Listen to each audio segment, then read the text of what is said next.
All right. Salam alaikum. Peace and power, elevation be to all you beautiful people out there. This your one and only girl, Tiffany French, coming through here live in the Fed. And Ramadan Mubarak. Before I get started, for those of you who may be new to the channel, I done had this encounter on a few occasions. On my channel, okay, for the most part, my channel is really about dealing with sources and being able to cross-reference. For those of you that don't know what cross-reference is, that means like you look at a primary source, right? Or let's say you got a source right here. You're gonna look for primary sources and you're gonna also look for secondary sources. All right. So I've seen a comment being made about me using Wikipedia. Not the first time. Yes, I do use Wikipedia sources, okay? But I only use those Wikipedia sources, because that's where people mainly go to for information, okay? I already know about sources. I already know about cross-referencing. I already know about that because I was taught that in school, all right? However, Wikipedia seems to be more convenient. So I say, well, I can use a Wikipedia source. And when you look at Wikipedia, go down at the bottom of the screen, you see where it says references, external links. So you look for references at the bottom of Wikipedia. All right. That's what I do. And I also use books. I also use articles. I also use journals. I always say this every time I do a video that I have articles and I have books. A lot of times I have plethora of books, okay, which are basically PDF books. I have journals, articles. I go to those sources, all right? That's why I look at literary sources. Now, I don't know who you guys being listened to. I know you guys listen to those on YouTube Street. And they just come up with whatever. I don't do that. I would actually go find something. I would take my time and actually find books or whatnot, which is why sometimes it takes me longer to do a video. You know what I'm saying? To get on here on time and actually do my video because I'm too busy looking up sources. I'm too busy looking up books because there's some lazy ass people out here that don't want to do the shit.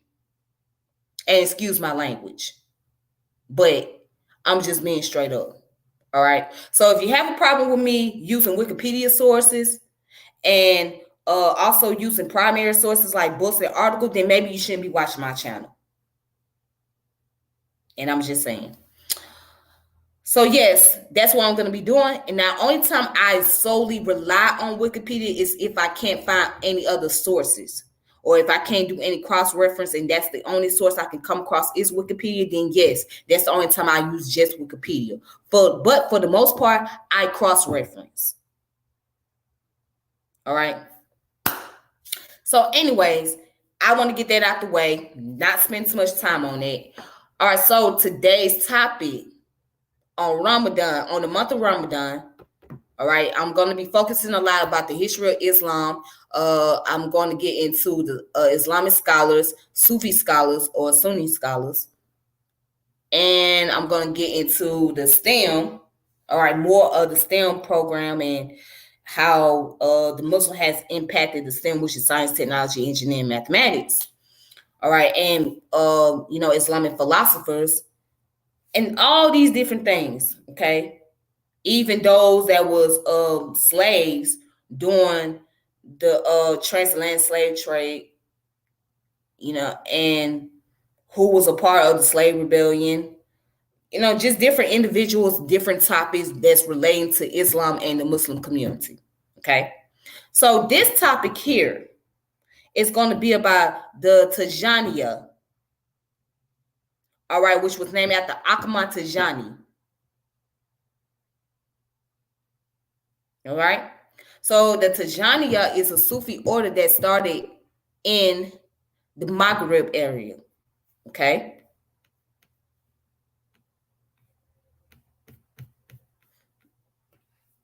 All right. So It started in the Maghreb area. The Maghreb area is northwest of Africa, all right? That area is where it was started. Then it went down to Senegal and all these various places of West Africa. Okay, so Ahmad Tajani was the founder of the Tijaniya Sufi order. So if you guys not familiar about the multiple Sufi order within West Africa, it's the Tijani Sufi order. Then you got the Mohammadiyah Brotherhood. Then you got the Lene Brotherhood. Okay, so I already did one about the Mohammadiyah and Lene a year ago. Okay, so if you guys want to go back to my previous video, you can just look it up. Just type up Mohammadiyah, all right, and type up Lene. All right, so this here is the Tijani order. It's the Tijaniya Sufi order that I did. That I'm going to do today. And I got books, I got references, I got information that you guys can check out. Okay. So what I'm gonna do is go ahead and get started. And it's okay if you watch my video after I get done recording, you can skip and get to the point. You don't have to watch it all the way through. You can skip if you don't have the patience, if you have short attention span. You can skip through my video, and that's okay. All right.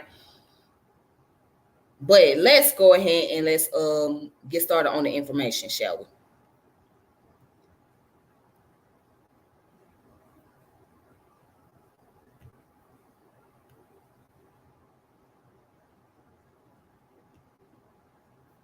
Okay, so now I want to start with Akamai Al Tajani. Who was he? Well, let's find out. So he went by the name Abu al-Abbas Akamai ibn Muhammad Al Tajani, or Akamai Tajani. Right? He was Algerian Sharif who founded the Tijaniya Tariq, which is a Sufi order. All right, this is according to the wiki source. All right, so he was born in 1735 in Ani Madi, the son of Muhammad al-Mukhtar. He traced his descent according to the Berber custom to his mother's tribe, the Tijaniya, Tijaniya, my bad. When he was 16, Tijani lost both parents as a result of a plague. By then, he was already married. So he learned Quran under the Tajlaid of Muhammad Bafiya in Ani Madi, and also studied Khalil ibn Ishqa al-Jundi, Islamic jurisprudence, works that were written under Malikiite rights. He also studied Abu al-Qasim al-Kashari, Rasala illa al-Sufiya. In 1757, Tijani left his village for Fez. While there, he joined three Sufi brotherhoods, the Qadijura, the Nasira, and the Tariq of Akamai Al Habib B. Muhammad. In Fez, he met a seer who told him he would achieve spiritual revelation. Thereafter, he left Fez to teach at Al Abad, spending 5 years at the village. In 1772, he began a journey to Mecca for Hajj and to seek a Sufi way of life. During his journey, he was initiated into the Kawati order at Azwali. He later taught for a year at Tunis, where he achieved some success.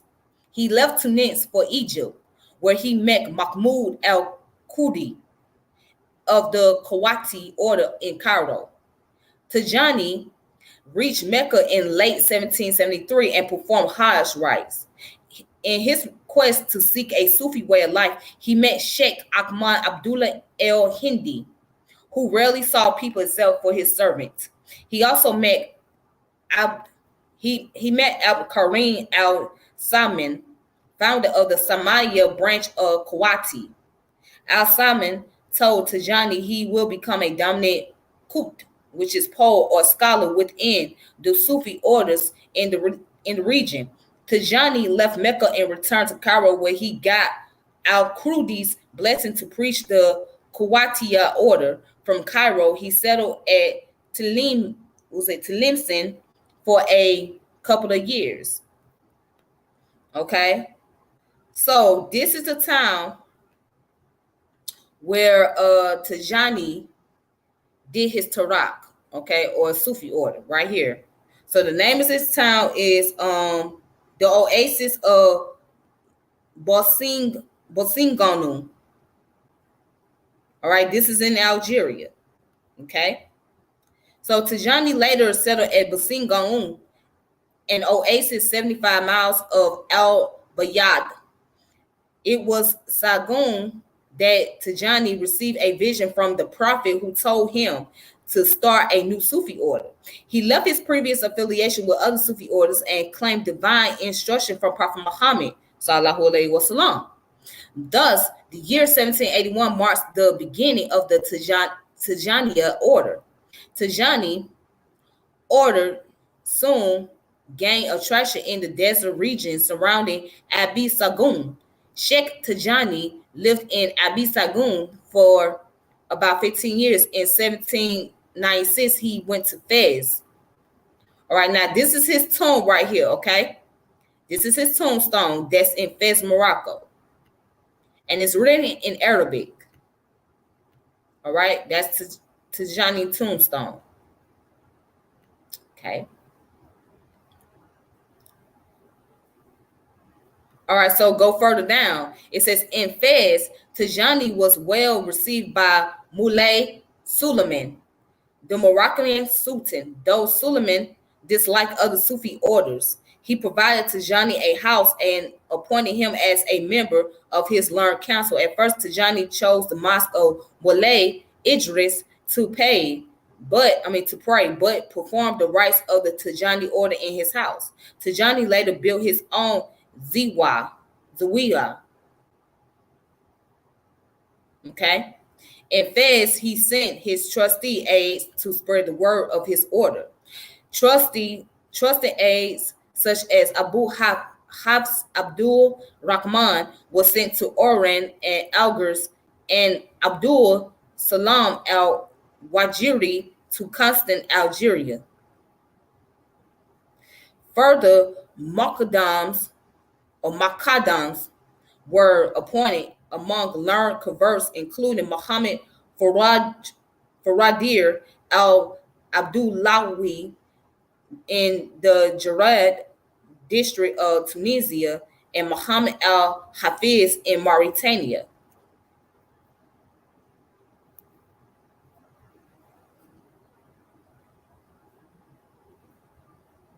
Okay.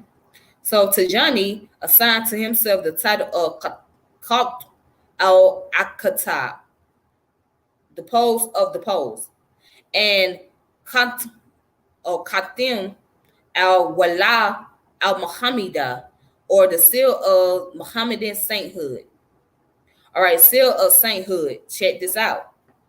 It says he is quoted as saying, "The bounties that flow from the prophet, peace be upon him, are received by natures of the prophets, and everything that flows and emerges from the natures of the prophets is received by my own nature, and from me it is distributed to all creatures from the origin of the world until the blowing on the trumpet. No saint drinks or origins of the world until no saint drinks or provide."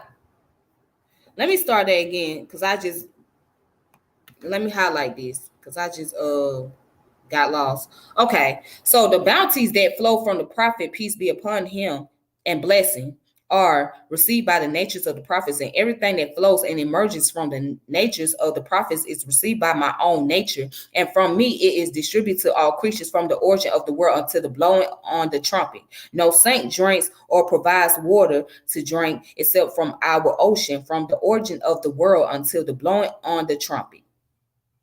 The spirit of the prophet and my spirit are like this, pointing with his two fingers, the index and the middle finger. His spirit supports the messages and the prophet, and my spirit supports the poles, the sage, the saints from pre-existing to eternity. Was Mina al Azad illa Abad. These 2 feet of mine are upon the neck of every saint of Allah, from the time of Adam until the blowing of the trumpet. Our station in presence of Allah in the hereafter will not be attained by any of the saints, and it will be approached by anyone, whether his importance is great or small, of all the saints from the very beginning of creation until the blowing on the trumpet. There is not one who will attain to my station.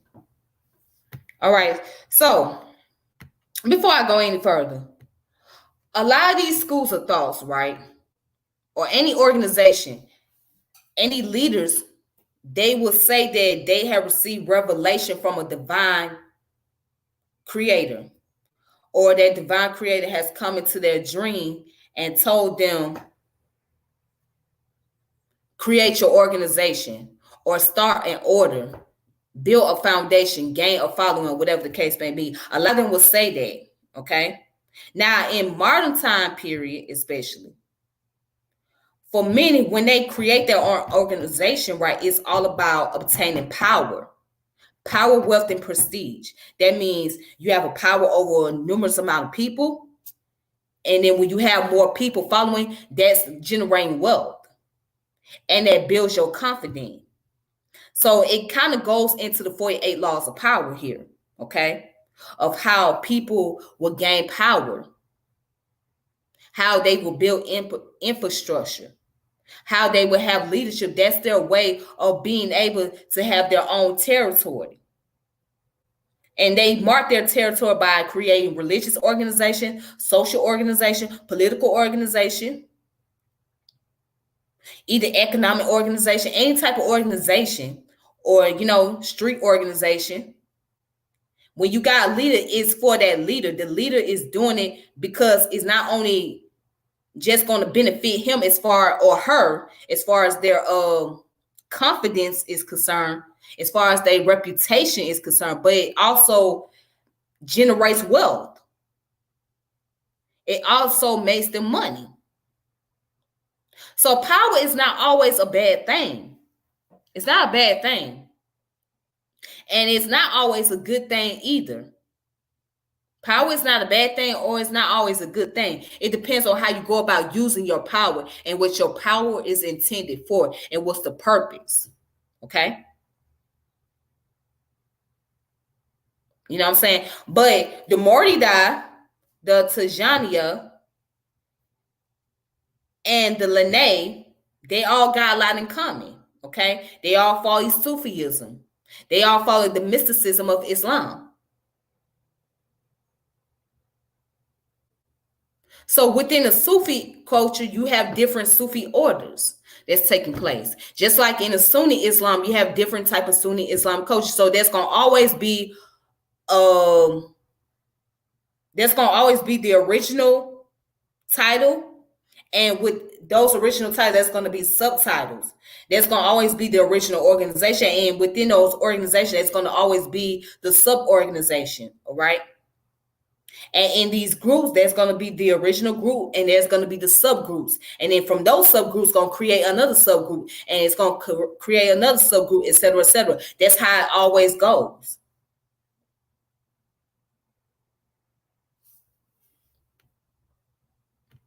Okay, so let me go ahead and continue. So it says sources on the life of the Al Tajani. The greater part of the life and teaching of Sheikh Tijani can be drawn from two primary hikographical works: the Kitab Jawahir al Ma'ani wa Balugh al Amani fi Fad Sidi Abil al Abbas al Tajani. Okay, which means the gems of indication and attainment of aspiration in the old fluence of Sidi Abil Abbas Tijani, all right, by Sidi al-Harazim Barada, and Kitab al-Jamali Ma Fataraka Minna Ulum, which means the absolute in what has separated from the sciences, by Sidi Muhammad ibn al-Mashri Shabai Hassani Idris. All right, and it says later hagiographies tend to be works of compilation drawn from these two primary sources, such as hagiographies are Qatar Rama Hazab al-Rahman al-Nuhru Hazab al-Rajim, the spirits of the League of the Merciful Throne at the nets of the League of the Accursed, by Sidi Omar ibn Sa'id al-Futi, right? Then you got the one that deals with the aspiration of the beneficiary in commenting the demise of the disciple, by Sidi Muhammad ibn al-Arabi Sha'id. And the last but not least, it says Qatal Kashif al-Hajj al-Hijab, which is raising the veil of the companions who encounter with Sheikh Tijani, by Sidi Akamai ibn al Iyashi Shakijri al Fasid. All right. So most of what we know about Sheikh Tijani come from these books. All right. So it's already telling you right there. See, so it's already giving you the sources right here. Okay. On Wikipedia. Then you just go down here to the very bottoms and look at the notes. Okay. Then you look at the external links, which is also the outside sources. All right. And with that being said, to back up the information on Wikipedia,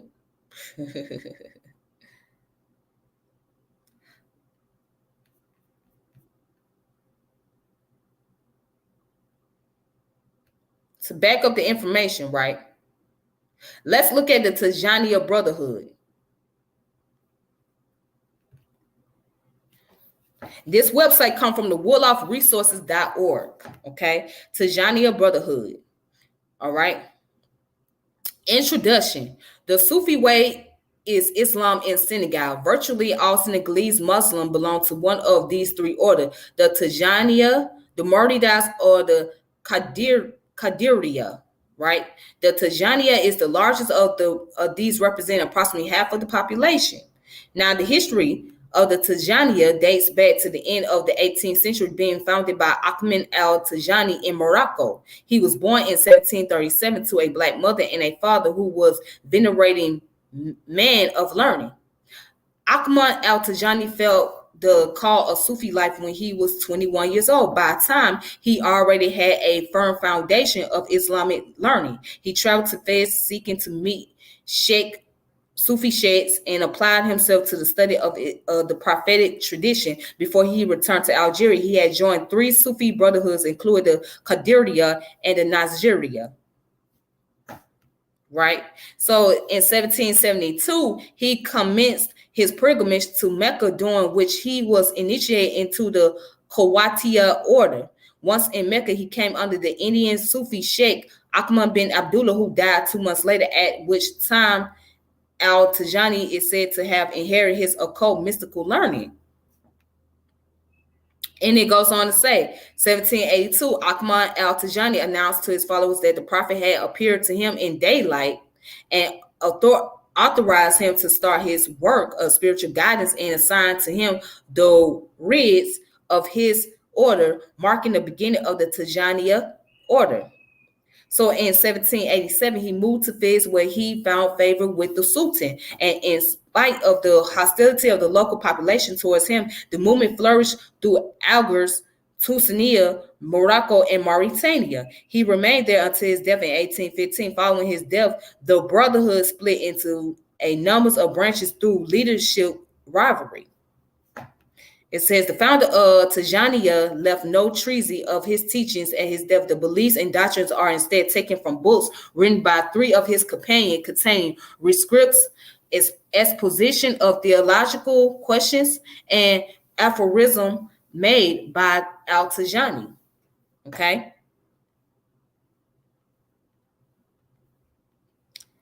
All right. So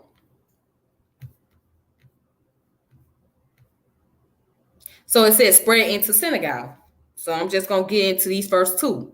The Tijaniya spread through West Africa, including Senegal, through a Fulani Torobe, which is an aristocratic warrior class from North Senegal. Hajj Umar bin Said Al Futi Al Hajj Umar was a brilliant man whose genius enabled him to combine successfully the roles of a scholar and warrior at the same time. He came across the Tijaniya whistle traveling through North Africa in search of learned scholars. In 1828, he arrived in Mecca where he met Muhammad Al Ghalai, a close companion of Al Tajani, who completed his instruction and appointed him Muqaddim of the order. Okay?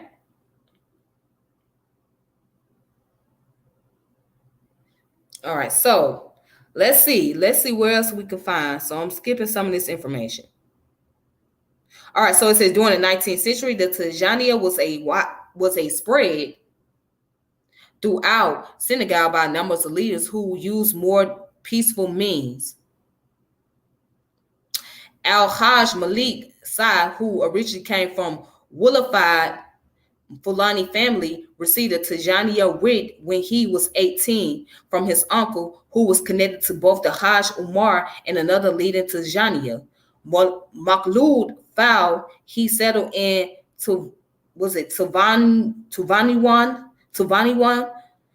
built a mosque and a Tijani zigwa, and attract students from a number of races, including the Tukulor, Wolof, Lubis, and Sakakoli or Sarakoli. It remains an important center of Islamic Arabic studies. Another Zawiya was established at Kolak by Abdullah Nasir. This branch has become prominent. Ibn Nalias, his son, or Ibrahim Nalias, his son, who has established close links with the Islamic world, has many followers outside Senegal, especially in Mauritania, Nigeria, Niger, Gambia, and Ghana. The third major branch is descended from Al-Hajj Umar, which is mainly centered in the Senegal River Valley, and until 1980 was headed by Umar's grandson, who died at the age of 101. All right, so then it goes on to talk about the beliefs and practices, right? So check this out. It says, at the time when the Tijaniya order was established, the belief among Sufi orders that their Sheikh was organized in a spiritual hierarchy and that the holder of each rank in it had his own functions and responsibility was widely held. Hence, a Sufi Sheikh with a reputation for sanctity and learning could claim that he had obtained a certain rank in this hierarchy, which his followers could only accept on trust. Akamai Al Tajani claimed to occupy the two highest position in the Sufi hierarchy, right?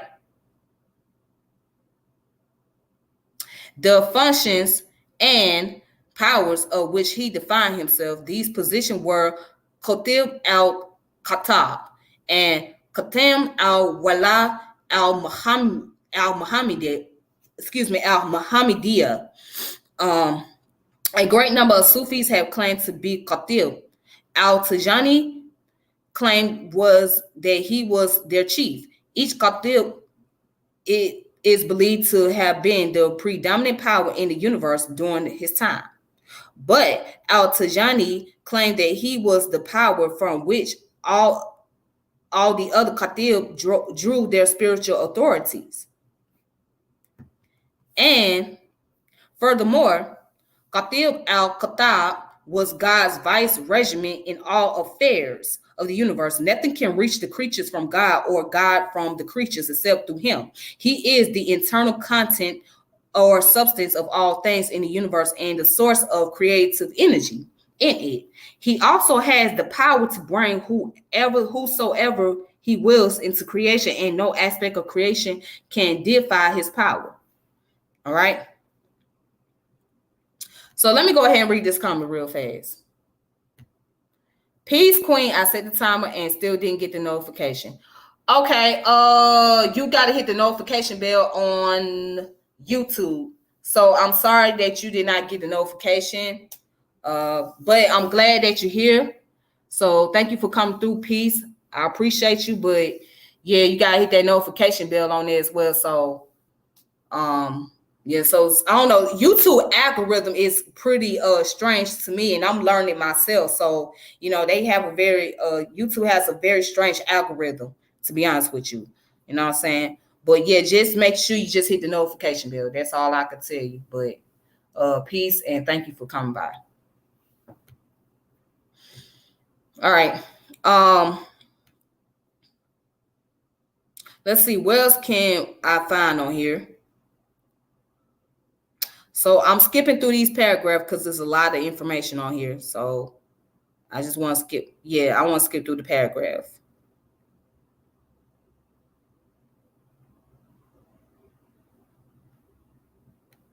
All right. All right. So let's go down to where it says,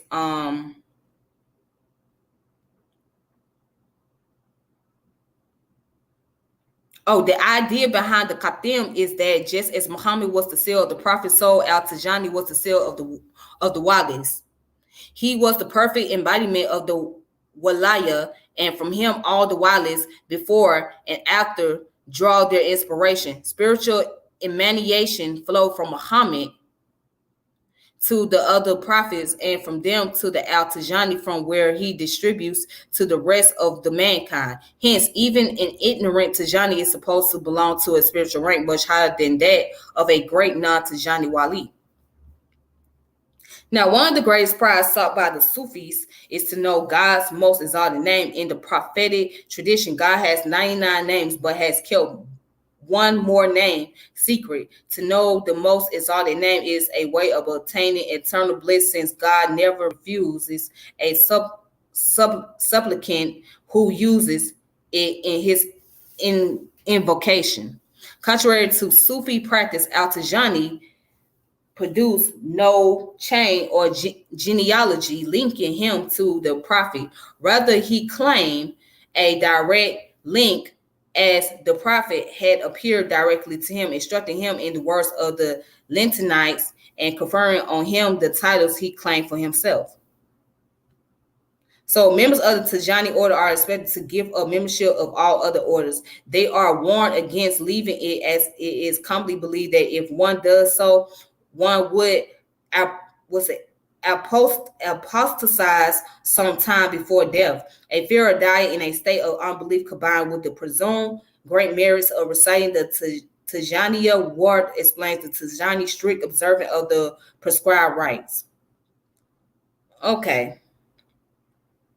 So then it goes on to say, as in all Sufi order, Tijanis are expected to attach themselves to a Muqaddam or Murtabal, initiators appointed by a Sheikh, and this allegiance is like a feeling for a father. Affiliation is formally expressed through the conferring of the wird, but in practice, one is considered a member by virtue of birth alone. Membership is given practical expression in offerings which a follower makes to his Murtabal, through which he hopes to elicit the Murabal's gratitude with it, the Baraka, which carries with it the promise of paradise. This offering may take the form of voluntary labor in fields owned by the Murabal.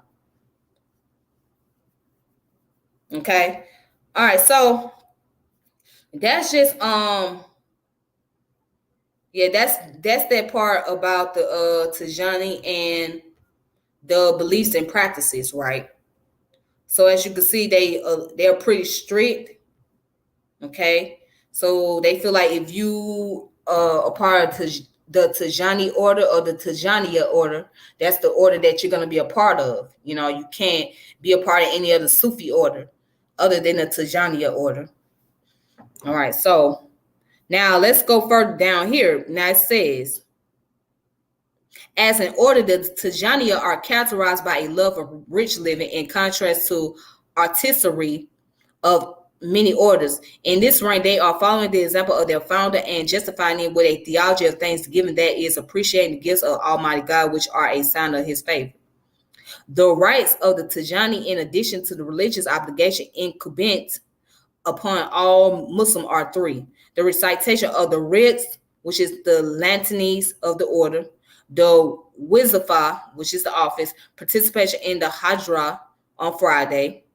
Okay, the wits are performed twice daily, morning and evening, and consist of recitation of the formula of penitence of astaghfirullah 100 times. So astaghfirullah means, in Arabic, astaghfirullah means may Allah forgive me, may Allah forgive me. So, and when you hear somebody say astaghfirullah, they say that as a way to if they saw something that was considered to be haram or considered to be unlawful. So if somebody did something that was very obscene or something that was very disrespectful, or they saw something that was obscene or disrespectful, they will say astaghfirullah azim. That means may Allah forgive me for hearing that, or may Allah forgive me for witnessing that. All right. And then sometimes you hear somebody say, A'udhu billahi min shaitanir rajim. So when you hear somebody say, A'udhu billahi min shaitanir rajim, they basically saying that I seek refuge in Allah from the mischief of the shaitan or the devil. Okay. Or I seek refuge in Allah from the mischief of Satan. So basically that's their way of saying, that's their way of clean out the evil spirit, or that's their way of clean, just forgiving themselves for hearing something bad or something disrespectful, right? So they'll either say A'udhu billahi minash shaitanir rajim, or they'll say astaghfirullah.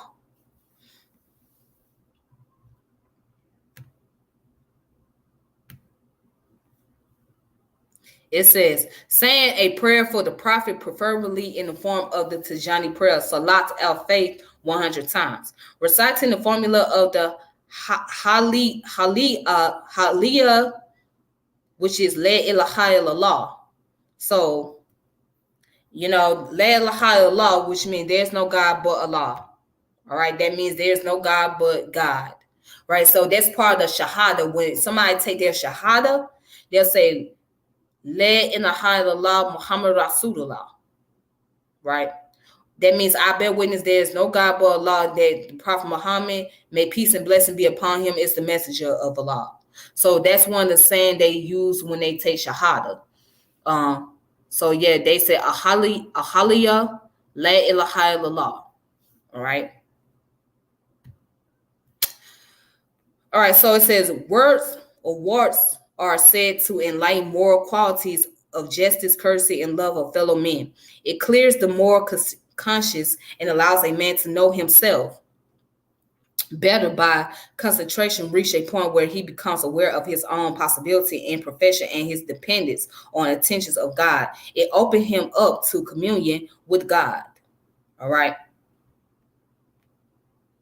So it says the Tawaji Wasafa is performed every day at least once, but it may be performed twice, morning and evening. It consists of reciting the formula of Prenenticent, Astaghfirullah, Al-Azim, Al-Ladi, La ilaha illallah, Huwa Al-Had Al-Kalam. You say that 30 times. So like I said, I know that Astaghfirullah means may Allah forgive me. La ilaha illallah means there's no God but Allah, and I don't know what the rest of this means, to be honest with you, but you say that 30 times. Reciting Salat al-Fatih 50 times, saying Halaya 100 times, and reciting the prayer called the Jawat al-Kamal 12 times. All right. So they do a lot of recitation. So what they talk about right here, Jawat al-Kamal is the most exalted as tall of the Tijani prayers, and it may not be recited without ablution with water being performed. It is generally believed that when the Tijani have reached the 7th recitation of the Jawat al-Kamal in the Wazafa, the Prophet and the 4 Orthodox caliphs attend the circle of the Wazafa and remain there as long as it is recited. Hence, there are prescriptions regarding room size in which the Wazafa may be recited. The Tajani have come to reserve a special place in their Zawadiyas during the Wazafa for their unseen guests, which they cover with a clean white piece of cloth. The Hadriya takes place on Friday after the Tijani have communally performed the afternoon prayer. And Wazafa, the Tijani Hadriya, mainly consists of repeating in unison La ilaha illallah or merely Allah Allah. This may be recited between 1,000 or 1,600 times. So yeah, so they do a lot of recitation. As you can see, just like every other Sufi orders, they do a lot of recitation. So it's a lot. It's a lot into the Sufi in the Sufi lesson. And again, the Sufi lesson is very scientific. You know what I mean? It has a scientific ideology to it. And not only that, they very prayerful. You know what I'm saying? It's similar to like Christian folks giving praise to God and be up in the church doing praise and offering and, praise dances or whatever. You know what I'm saying? That's the same thing in the Sufi order, you know what I mean? But except that they doing it in the Islamic way. They give a lot of praises. They do a lot of, recitation. They do a lot of the salah. They do a lot of, chanting and things like that. That's what they do. Their supplication to the Prophet and the glorification of Allah. Absolutely. Yes. That's all they doing. So, and if you get a chance to just look up on YouTube, right, and put in a Tijani order, put in the Tijaniya recitation, or just put in the Sufi order recitation in Africa. You know what I mean? Just look it up. You'll see like they have people coming up and recite the Quran, or they give like the recitation of, each leader from their Sufi order. And all of that, just look it up on YouTube and you'll be able to hear it yourself. So you'll be able to learn for yourself. So yeah, just type in the Tijaniya, Morida, Lene, or any Sufi order that's in Africa, and you'll see how they come together and do their fellowship. And purifying the heart, absolutely. Yeah, so I see that it brings about purification. So when you listen to the Quran recitation, it's like basically it puts you into another place. You know what I'm saying? It makes you feel different. It's just beautiful to hear somebody reciting, because it's like, wow. Especially when they have a large gathering and a fellowship, you're like, well, you just feel like you just feel purified. You know what I mean? It just feels very peaceful. It's very peaceful. So it's a very beautiful thing. So yeah, sometimes I listen to the Quran recitation from time to time. I listen to the I'll put on that and just hear it, just because, the beauty of it. You know what I'm saying? So it's just the beauty of it. It's a meditation. You know what I mean? So you feel like you meditating. You feel like you just in a trance, And in some Sufi order, they like to spin. If you guys know, in some Sufi orders, they, spin around and stuff like that, because that's a form of meditation, So they'll spin around and stuff. They'll do that too. You know what I mean? So that's what really Sufi is about. It's like meditation in the Islamic practice. And the esoteric knowledge. So esoteric and meditation in Islamic practice. And that's all, basically, that's how you can describe the Sufism.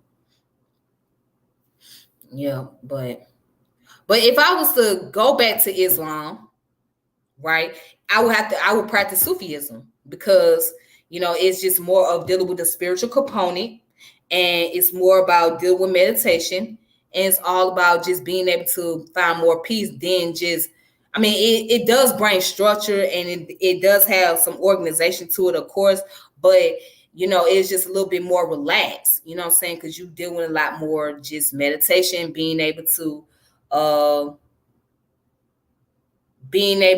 like relax and being able to just concentrate better. So, and it's more scientific. It has a lot of sciences to it. And that's just my opinion.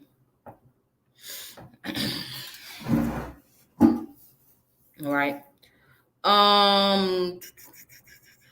So that's that information. Again, this come from this website right here, which is called the Tijaniya Brotherhood, right? Which is the WoloffResources.org. Okay. You can check that out. Tijaniya Brotherhood, WoloffResources.org.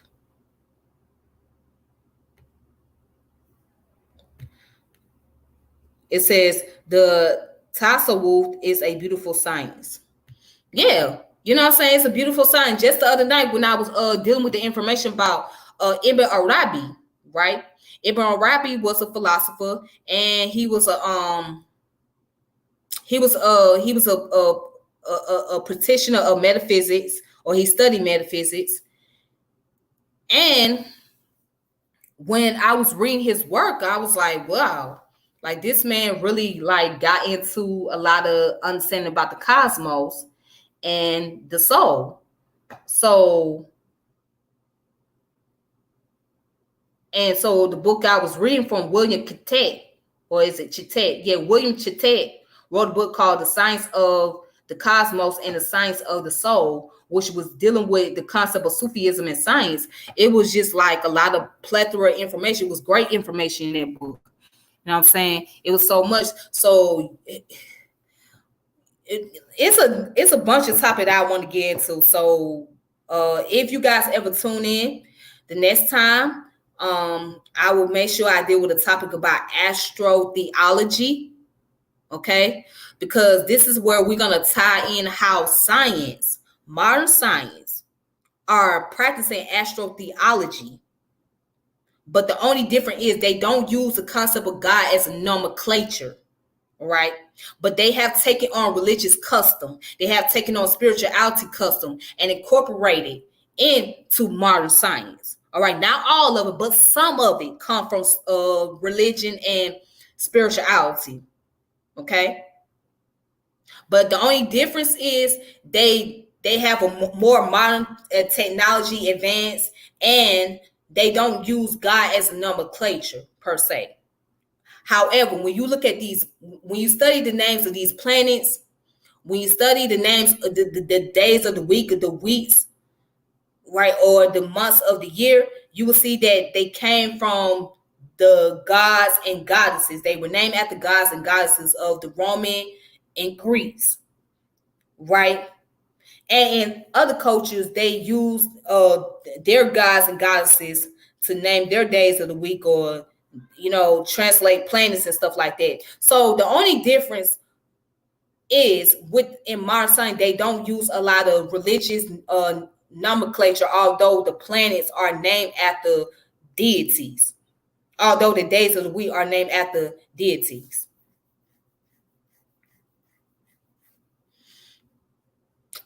Let's see. I came late, so I'm not sure if you cover it, but the Sheikh Ibrahim Nasai is Tijani and authored many books in the science. Okay, so no, I haven't covered him up, but what I have to do is I would have to look up his name. As a matter of fact, let me look up his name right now as we speak. Sheikh Ibrahim Nasi. Sheikh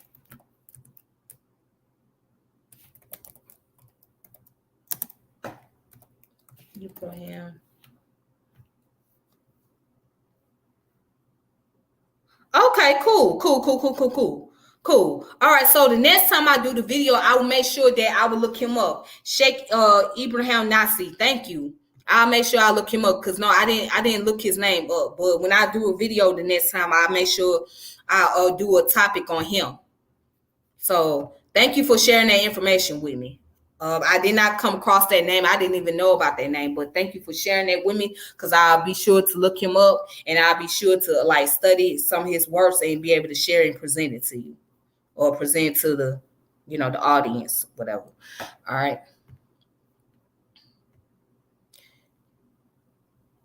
Yeah.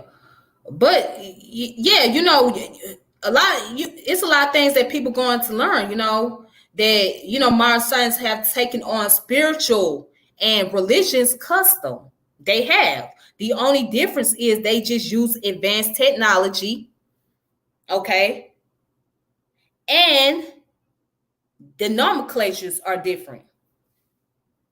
That's all it is.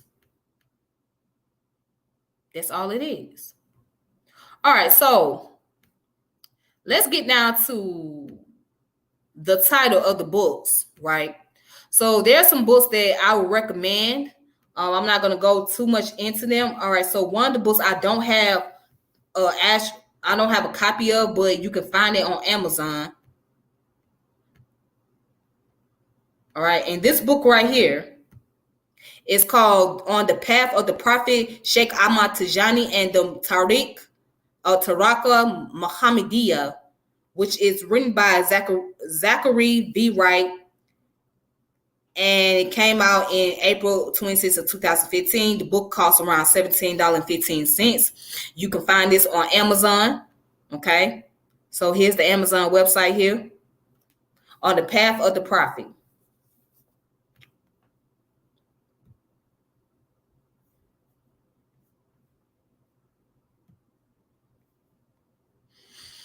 All right, so now let's look at the Arabic scripts in Africa. Studies in use of a writing system. All right, so I actually came by this book by accident, but I thought that maybe it would be a good thing to like look into. So this book is called The Arabic Scripts in Africa. Arabic Script in Africa, Studies in the Use of a Writing System by Makil Mumin Keys Verse Stiff or Steve. Is it pronounced as Verse Steve? Not sure. All right, but as you can see in the session, it goes into the general problem of Arabic script based tradition, the type of spread of Arabic scripts, the Arabic scripts in Africa, understudied literacy. All right, so it has session 2, which deals with North Africa preliminary notes on the Taqrid in Arabic script from Niger, writing Shala in new media, emergent non-Arabic literary Southwestern Algeria. Session 3, which deals with West Africa, Kanebu and Kanuri in Arabic script phonology through a graphic system. Influence of Arabic poetry on the composition and dating of Fuflad Jihad poetry in Yola. So it's a lot. And then it talks about East Africa. Okay. Right. So you see Swahili documents from Congo, South Africa. So it's a lot of stuff on here. So yeah, I would recommend you guys get this book. And I will post up the title again. It's called Arabic Scripts in Africa, Studies in the Use of a Writing System. So I will share this information on Facebook for those of you that are interested. If you follow me on Facebook, I will share the title of the book and you guys can, look it up for yourself. All right. All right. And then this book right here. So I'm going to kind of like go into this book just a little bit. I have went into it before, but this one's called The Jihad, the Pen, the Sufi Literature of West Africa by Rudolph Ware, Zachariah Wright, and Amir Saeed. Let me just do it like this.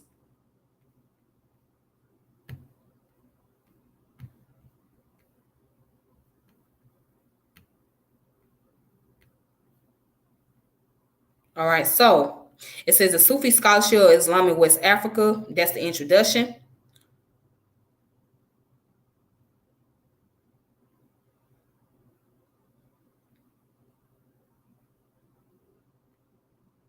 Okay. Actually got the name of the person that you was talking about, sister.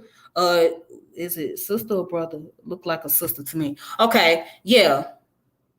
Yeah, the person that you're talking about. Yeah, so I will be using this book the next time that I get on the subject about Sheikh Ibrahim Ibn Abdullah Nasi. Yeah, I would use this book to pretty much, as a reference tool. So, but this book goes into all the different sheikh of the Sufi orders, just in the Islamic community, period, in the West African region. All right. So let's just look at the introduction real fast. Okay. So let's just look at the introduction. Just look at some of the intro. All right, so it says Sufi Scholarship of Islam in West Africa by Zachary Wright. The study of Islam in Africa still pays too little attention to the words of scholars. With some notable exception, the story of African Sufism in particular is often told from the colonial archive or from the ethnographic observation. Certainly, the writings of scholars are not the only path to knowledge about African Sufi movements, but ignoring the content, ignoring the contents of the vast scholarly corpus that has given such movements their unique vitality is a problem. In this historiography, great sheikhs are often seen depicted as mystics, spiritual trainers, and charismatic figures, but seldom heard. The near absence of their authorial voices leave a void at what should be the heart of an intellectual history. This volume, building on a new generation of research that continues to explore the rich Arabic source material of Islamic Africa, aims not just to give voice to this Islamic scholarship in Africa, but to pass its microphone. Okay, ongoing work to catalog the rich textual tradition of Islamic Africa is important to document the breadth of intellectual production, but some have tend to fetishize the presence of manuscripts over the content of those manuscripts. For Sufism and Islam, the content of these writings acquires heightened significance. For many, Sufism remains representative of an oral, emotive religious identity against which the more scholarly textual production was recorded.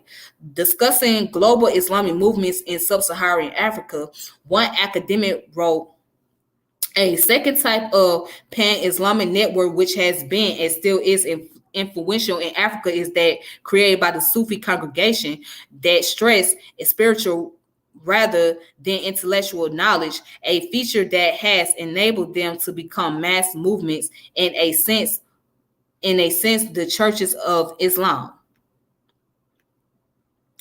So as you can see, it says, besides racialized assumption about the inherent emotional disposition of Black African Muslims, such unfortunate perception depend on ignoring the vibrant intellectual exchange of African Sufi scholars, most of which was written in flawless classical Arabic prose or poetry. This volume collects some of the key sources related to Sufism in Africa and forces researchers to consider Sufi scholars at the center of Islamic intellectual history in West Africa. All right, so that's part of the introduction. Again, it's called Jihad of the Pen, the Sufi Literature of West Africa. Okay.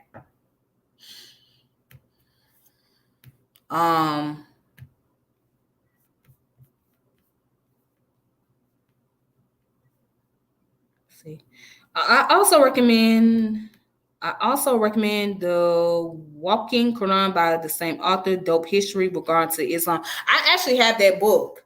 I know what you're talking about. The Walking Quran by the same author, Dope History book regarding Islam in Africa, in West Africa. I have that book. Yep, I have that book actually.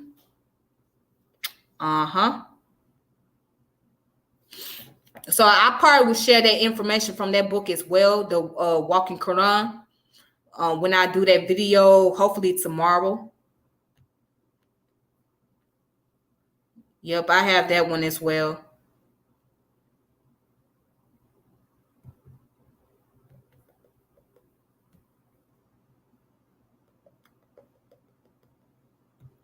All right, so this one, and then I got one more.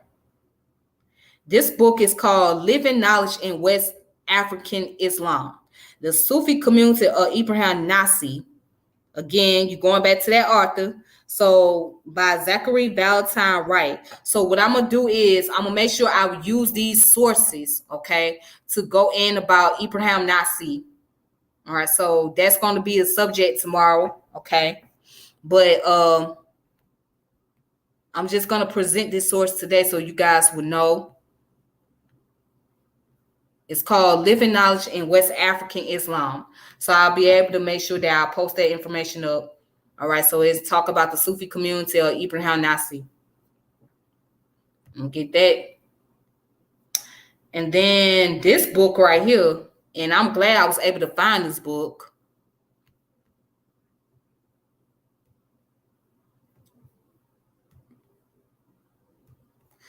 This book is called Realizing Islam, the Tijaniya in North Africa and the 18th Century Muslim World by Zachary Valentine Wright.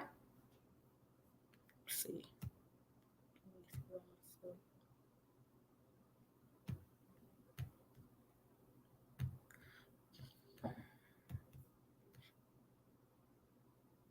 All right, so introduction, the Tijaniya and the verification of Islamic knowledge. Okay, so let's look at the intro in this book. All right. It says Introduction to Tijaniya and the Verification of Islamic Knowledge. What is the reality of Sufism as a disciple of Sheikh Akamai Al Tajani? Know that Sufism is to exemplify the command of God and to flee from what is prohibited, both externally and internally, and what pleases God and not what pleases you. It seems extraordinary that a learned student of a reputed scholar saint in late 18th century Morocco would be asking to verify the basic reality of the Sufi path, but for followers of the nascent Tijaniya in late 18th century North Africa, verification, realization, or actualization of Islamic religious identity appears at the center of their search for knowledge. To a student of Islamic learning, Al Tajani thus wrote, "May God cause us to seek the way of realization and sincerity, and may he allow us to die on the religion pleasing to him." For Al Tajani, the establishment of his own Mohammedan spiritual path was the means to share the realization of human potentiality, exemplified by the Prophet Muhammad at a time when humanity was perceived to be distant from God. The Tijani Mohammedan path emphasize the individual self-acquisition of divine satisfaction by following the external and internal example of the Prophet Muhammad sallallahu alaihi wasallam. Verification of the external Muhammadan law, which is Sharia, thus parallel verification of enduring important prophetic spiritual presence.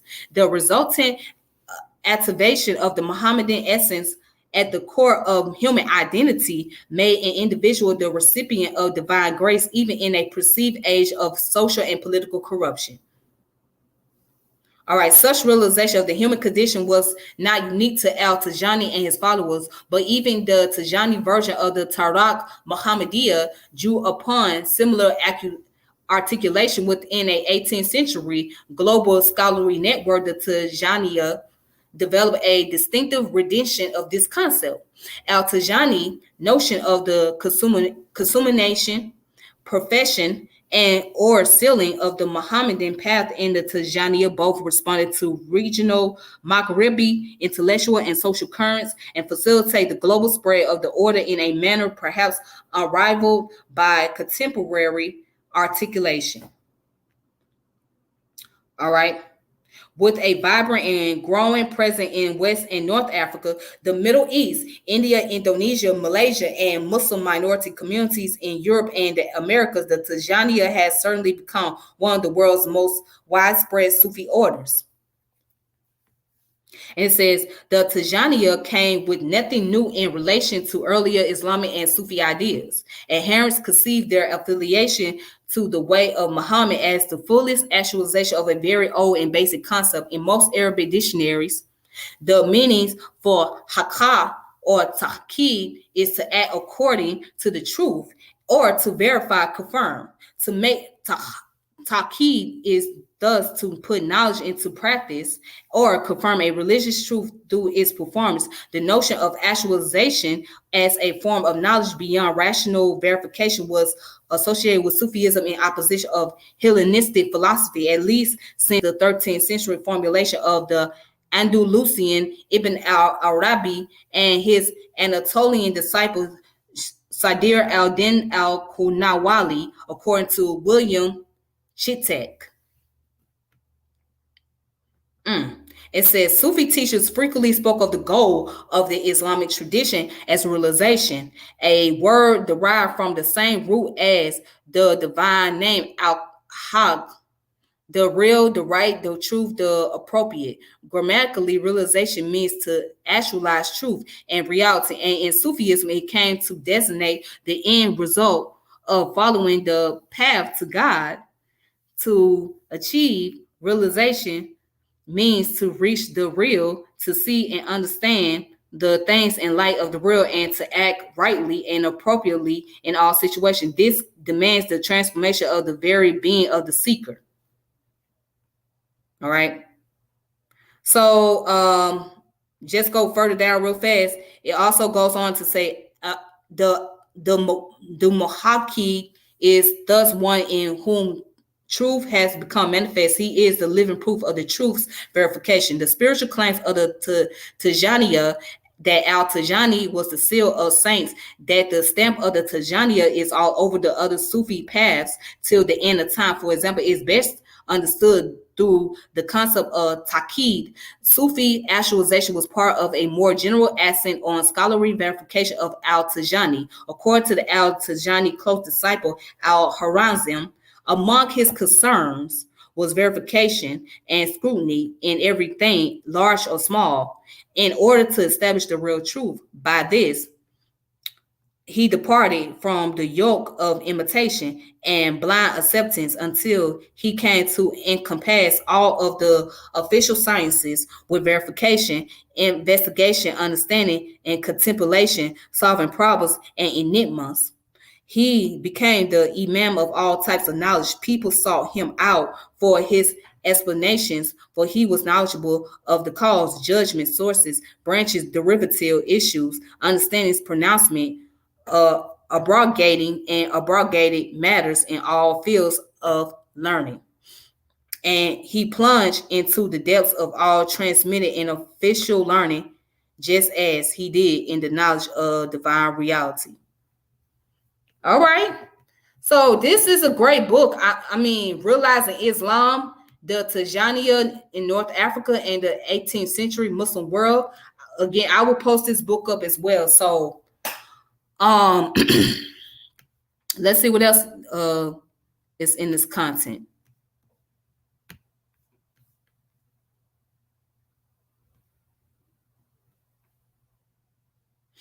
Okay, so yeah, that's that information.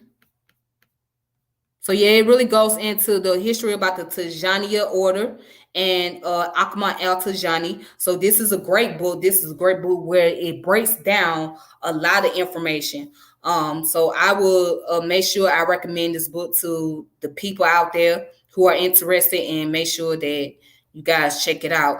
And also, if you want to get better clarity, talk to somebody that's in the Tijaniya order. So I know a few people that's in the Tijaniya order that's on my friends list.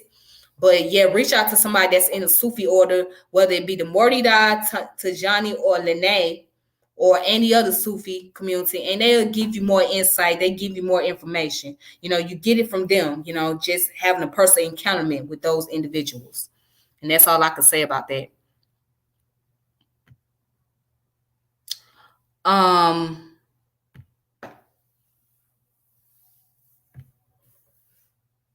These brothers are putting in work translating texts from Arabic and publishing them.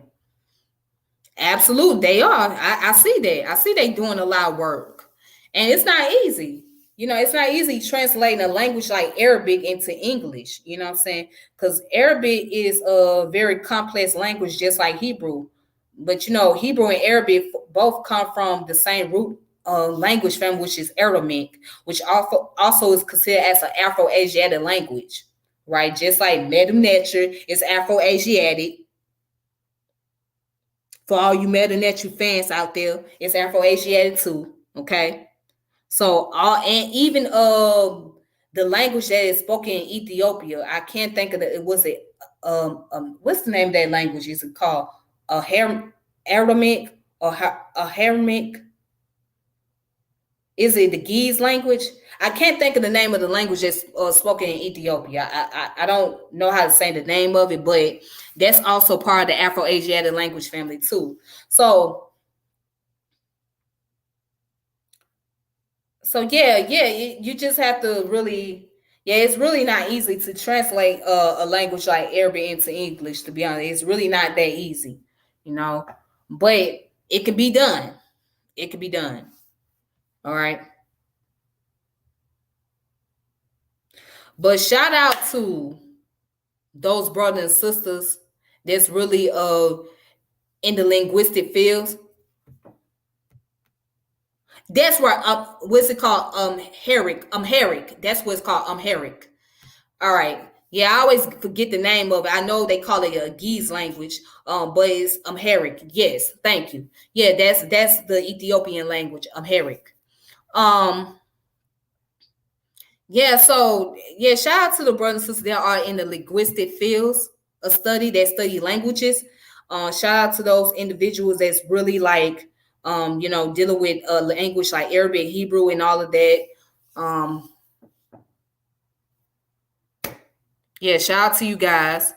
And shout out to the historians out there that's doing historical information, that's doing a lot of work for the community. You're doing great works, believe it or not. I don't have anything else to talk about, but I want to say thank you guys that have been tuning into my channel, that's watching, that's been supporting my channel. So make sure you check out all the other video contents I have on here. I have a lot of them. I have close to 600 videos. Okay, close to 600 videos. Now, a few of them, they're just kind of like irrelevant in a sense, but most of them are dealing with Black history. Deal with science. Some of them deal with science. Some of them deal with social issues, political issues, and some deals with religion studies and consciousness and stuff like that. But for the most part, I deal with a lot of Black history stuff on this channel. So just make sure you guys check it out. Again, thank you all for being very supportive. This your girl Tiffany. And I want to say Ramadan Mubarak to all you beautiful brothers and sisters out there who are observing the month of Ramadan. Please be safe. Focus on your fast. Do not be so distracted. Do not let other people distract you. Do not let other people try to downplay you. You know what I'm saying? Because you are you are practicing what you believe in and things like that. Just be safe out here. So yeah, I am technically doing my fast myself. So I'm doing fasting myself. I just got started. Yeah, I just got started because I had to go through my Mother Nature. So now that Mother Nature has gotten out the way, I can actually do my fast. So yeah, Mother Nature was interfering at that point. But now that Mother Nature is gone for now, I can go ahead and do my fast. All right, so yeah.